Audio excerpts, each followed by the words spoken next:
We all think of the Chinese as among the hardest working people in the world. And their manner towards foreigners is very often, at least until they know them quite well, rather serious and formal. But we would be making a great mistake if we think of the Chinese as a solemn people. They're not.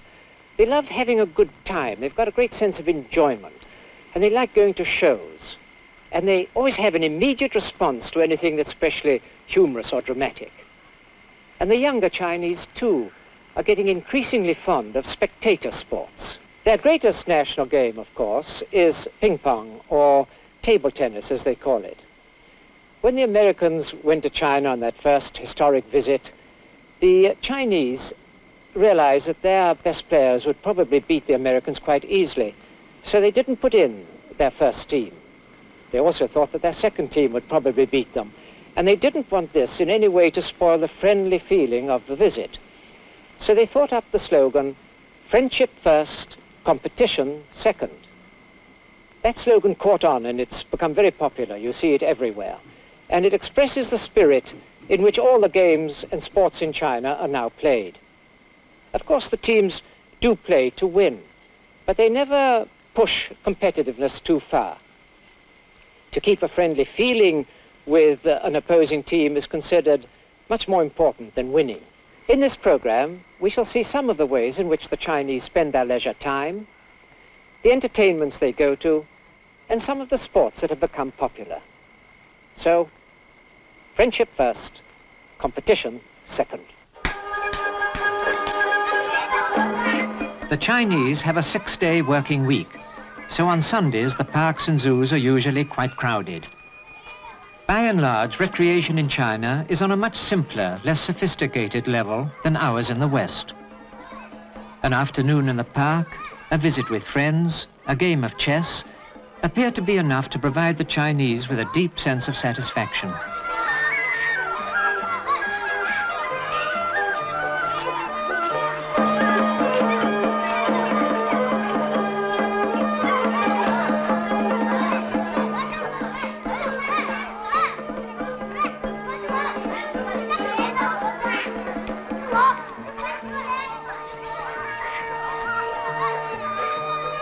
Even in China, their home country, the giant pandas always draw crowds.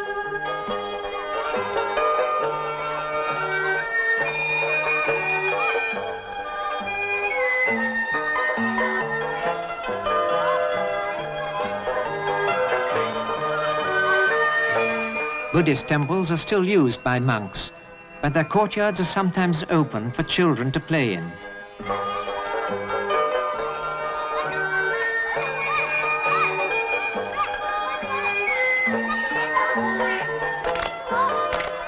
Blind man's buff, Chinese style, with several in the ring at once and the youngster's legs tied together.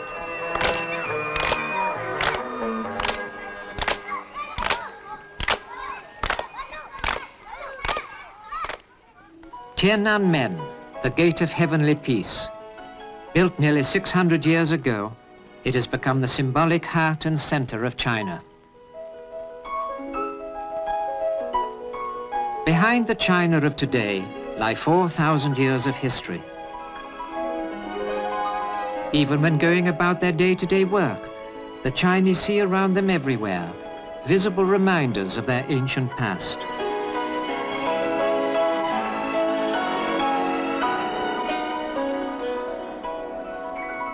When in the dry season the dust blows in from the Gobi Desert, the sunsets over Peking are beautiful.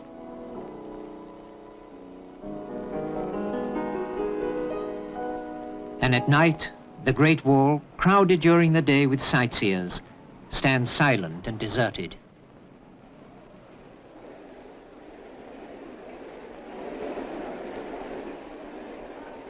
But in the great hall of the people, an audience of 10,000 watches a performance of the Red Detachment of Women. This is being shown today on stages and in movie theaters all over China.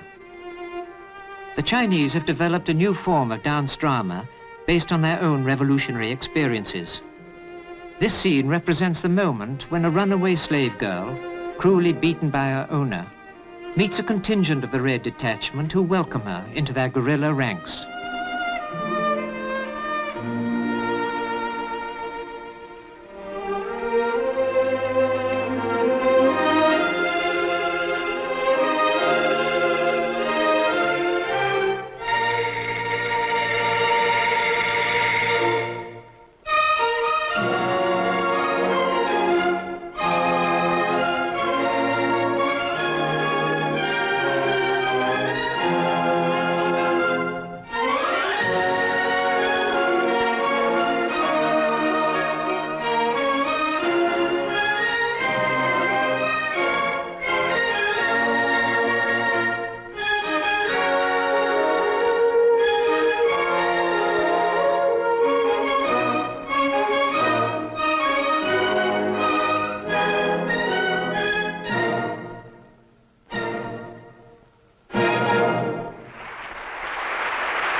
Juggling and acrobatics are still among the favorite entertainments in China.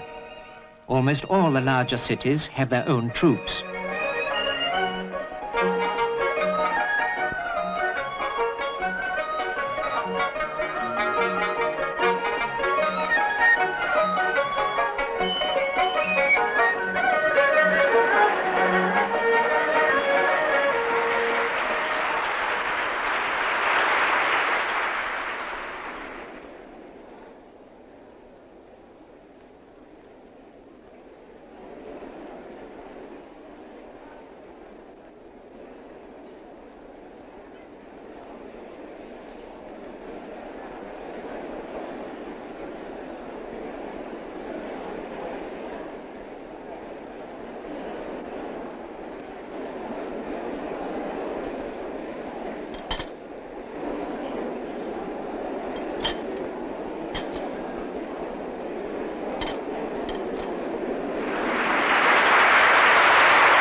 Next day, I went to watch them rehearse. Many of these professional performers are members of acrobatic families. As with our circus troupes, skills are handed down from generation to generation.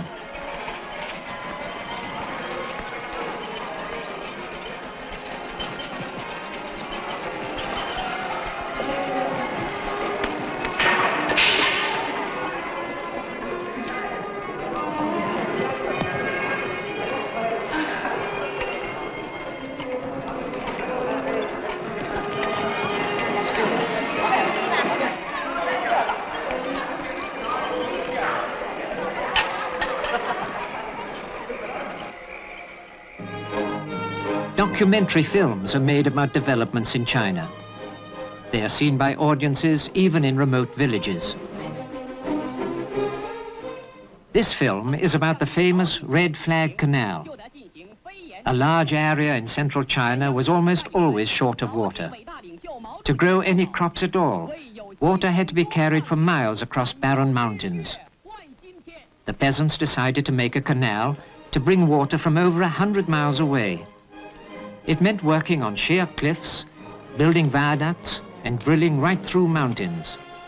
It took 10 years of prodigious labor.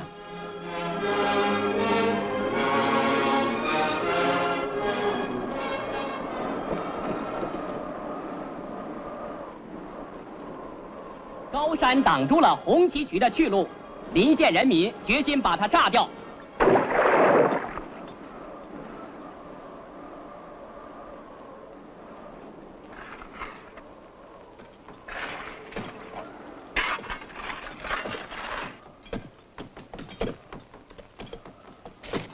任何艰难险阻也挡不住邻县人民前进的脚步。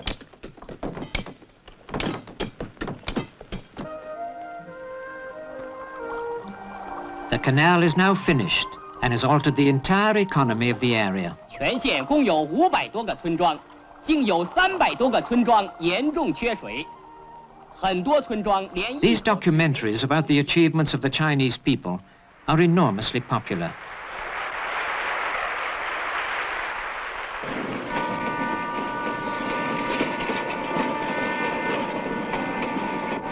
To see as much as I could of sports and recreation in China, I traveled extensively. I found that while in drama and entertainment, the Chinese are developing their own forms of expression, in sports they have taken over many Western games. Everywhere I went, I noticed that soccer had become a very popular game. Factory workers often played during the lunch break.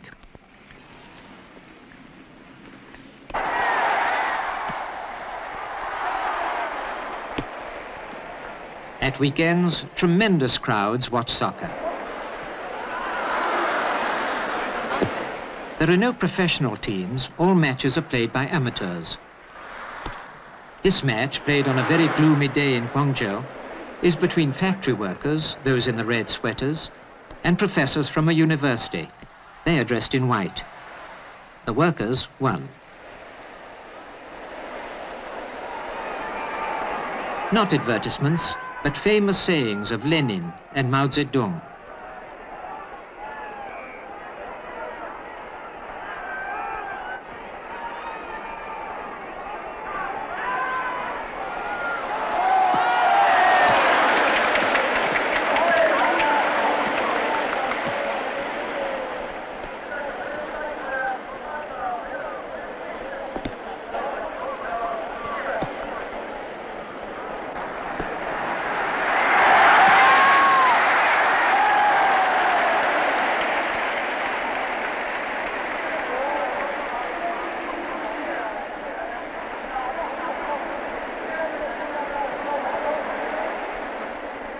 Basketball is another game one sees played everywhere in China, even by children in village schools.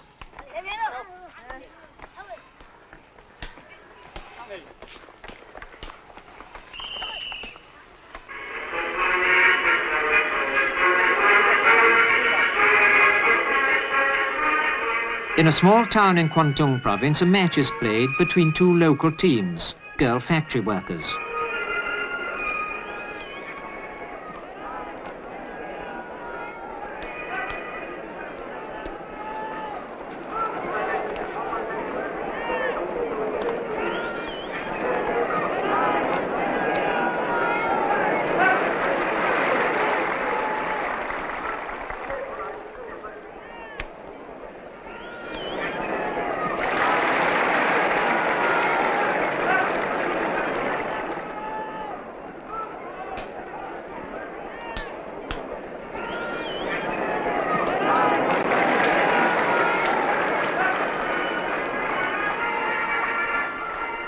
At half-time, the rival teams hand refreshments to each other.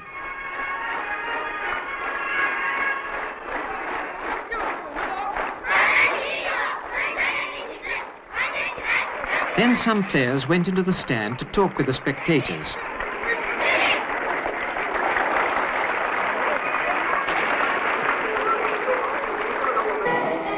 Quite a new game for China, started only in the last few years, is ice hockey.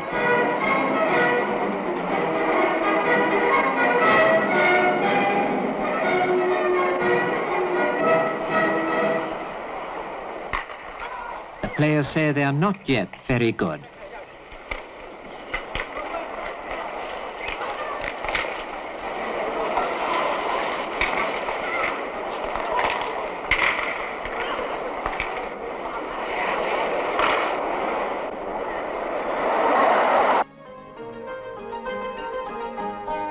Almost every large city has an institute of physical culture, where students are trained to teach sports of all kinds.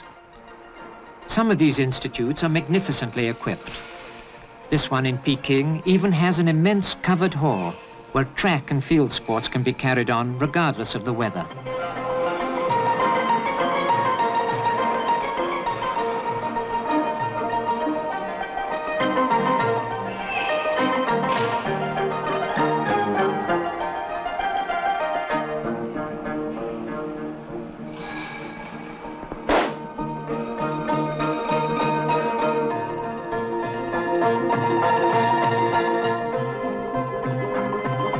The swimming pool, too, is of tremendous size.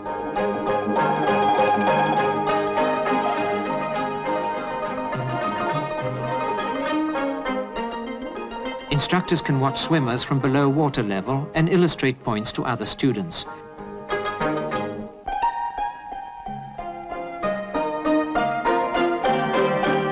In July 1966, to help popularize swimming, Mao Zedong, at the age of 73, made his historic 9-mile swim of the Yangtze River.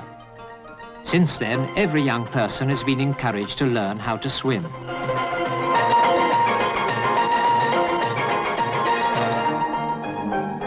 These are students from a school in Guangzhou.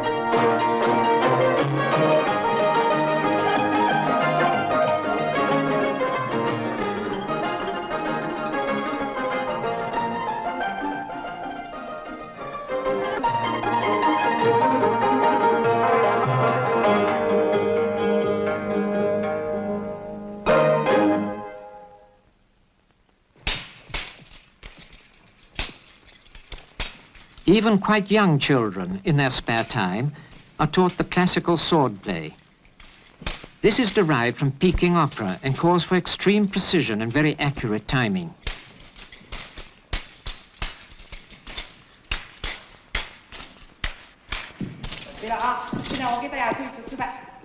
Two instructors put on a demonstration for the students.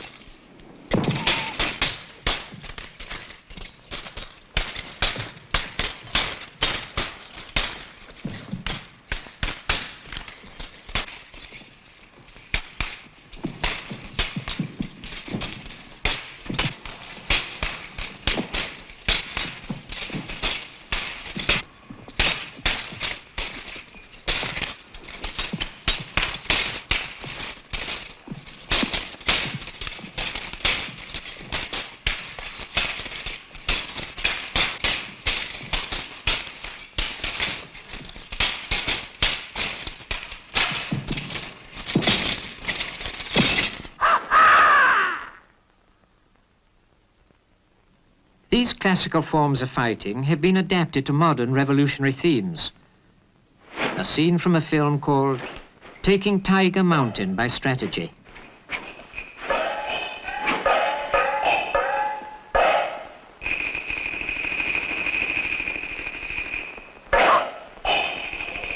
Let's slow down the action so we can see what extraordinary precision and coordination this fighting requires.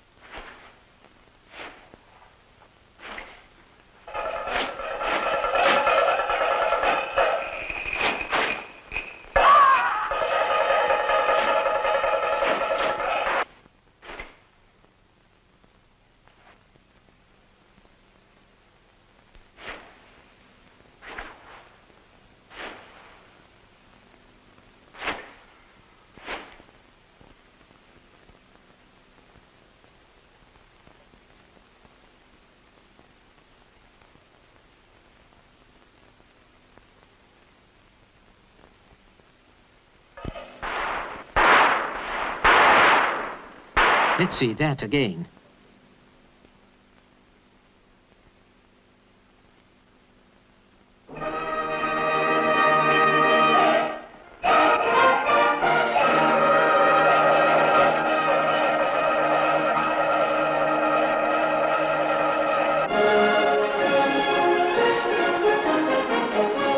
On big occasions, instructors from the Physical Education Institute and others put on a special show in a large stadium in Peking.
But all over China, ping pong remains the favorite game of all.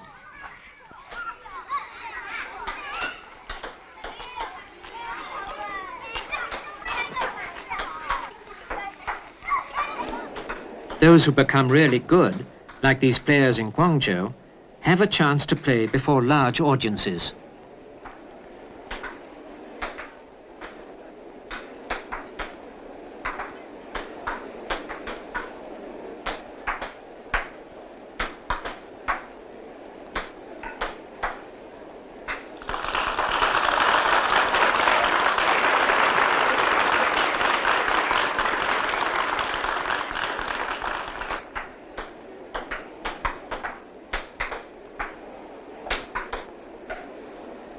Seeing these amateur events, one doesn't wonder that the Chinese are among the world's best players. Watch their extraordinary sense of anticipation.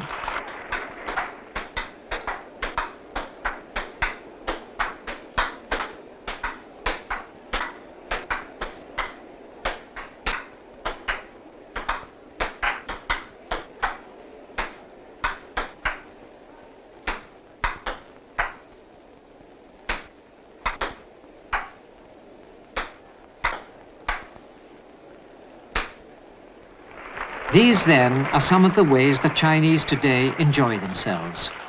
They play hard as they work hard, but always in the spirit of friendship first, competition second.